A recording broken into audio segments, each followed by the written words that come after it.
said I've been laid back in. নমস্কাৰ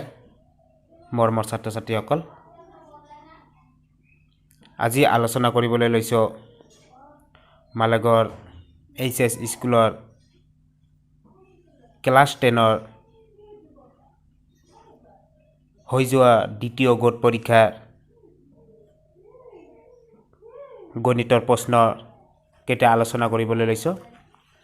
তোমালোকে ভিডিওটো প্ৰথমৰ পৰা শেষলৈকে চাবা আৰু ভাল লাগিলে হেকত like comment share and subscribe কৰিব তে আমি ইয়াৰ আগৰ শৰ্ট প্ৰশ্ন কটা আলোচনা কৰিছিলো তে এতিয়া আমি 2 নম্বৰ প্ৰশ্নৰ পৰা আলোচনা কৰিম ইয়াতে দিয়া আছে -3 whole to the power a plus 1 into -3 whole to the power m 85 is equal to -3 whole to the power 7 হলে এর মান নির্ণয় করা এর মান উলিয়াব লাগে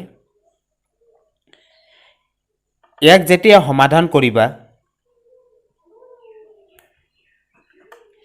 -3 whole to the power a plus 1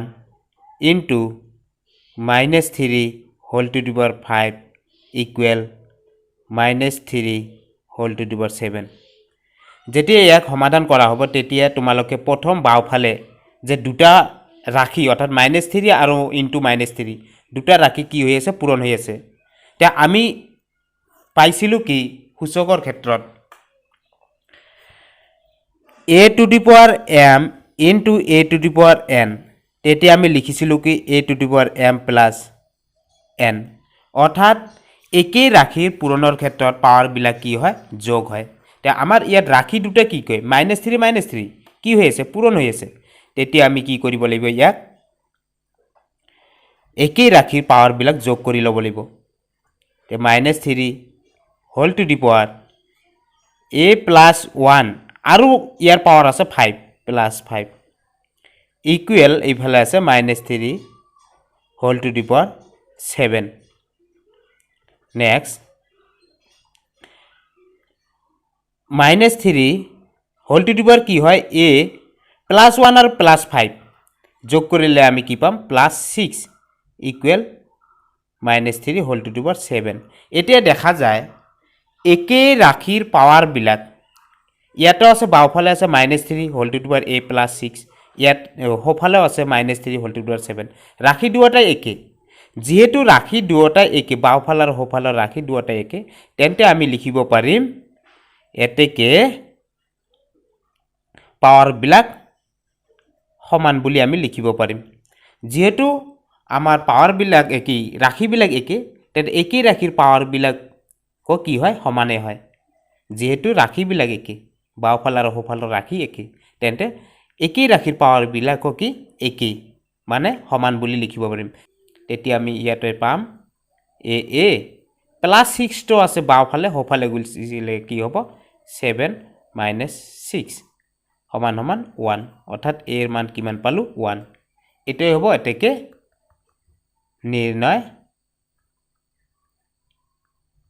এর মান সমান 1 এটো আমাৰ 2 নম্বৰ প্ৰশ্ন সমাধান হল নেক্সট প্ৰশ্ন 3 নম্বৰ দি আছে এটা ঘনকৰ আয়তন 6859 সেন্টিমিটাৰ কিউব হলে 6859 সেন্টিমিটাৰ কিউব হলে ঘনকটোৰ বাহুৰ দিক নিৰ্ণয় কৰা ঘনকটোৰ বাহুৰ দিক কি হ'ব হেইটো আমাক উলিয়াব লাগে সলভ ধৰি লম যে ধৰ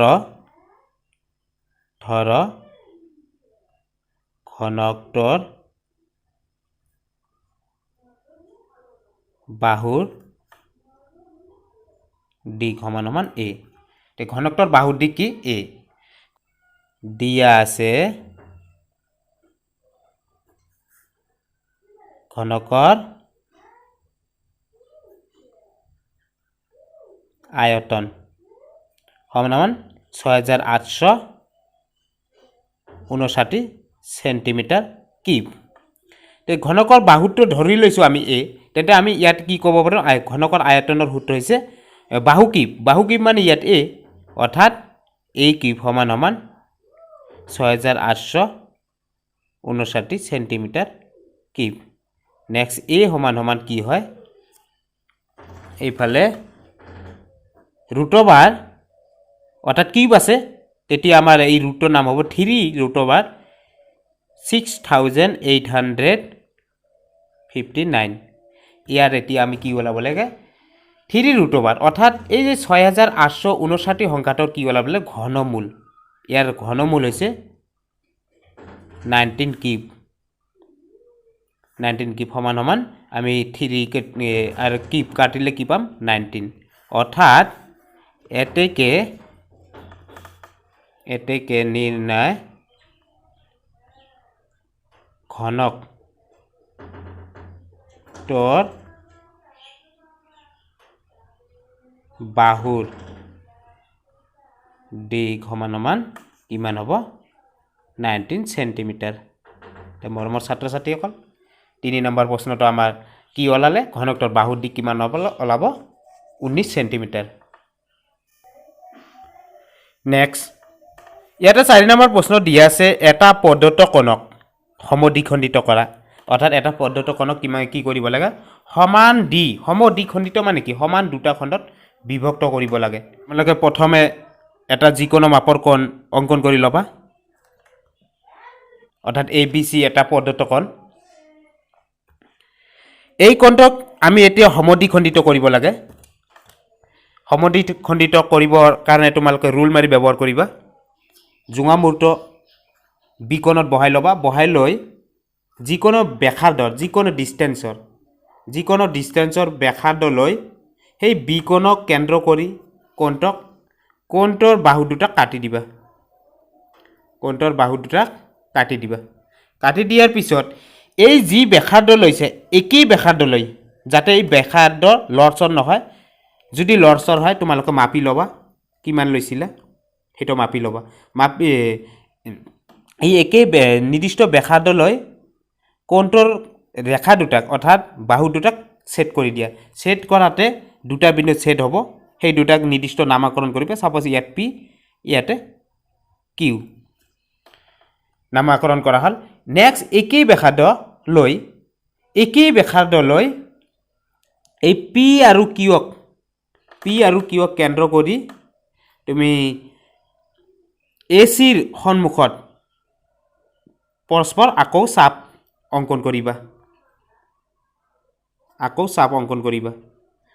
আৰু এই চাপ দুটালে য'ত কাটিব P আৰু Q ক কেন্দ্ৰ কৰি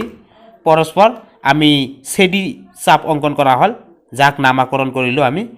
PQ সাপোজ ইয়াত M এ দিলো এইটোই হ'ব এই নেক্সট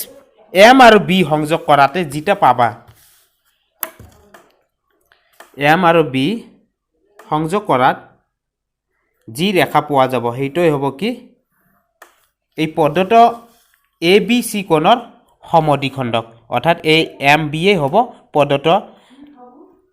ABC কোণৰ সমদ্বিখণ্ডক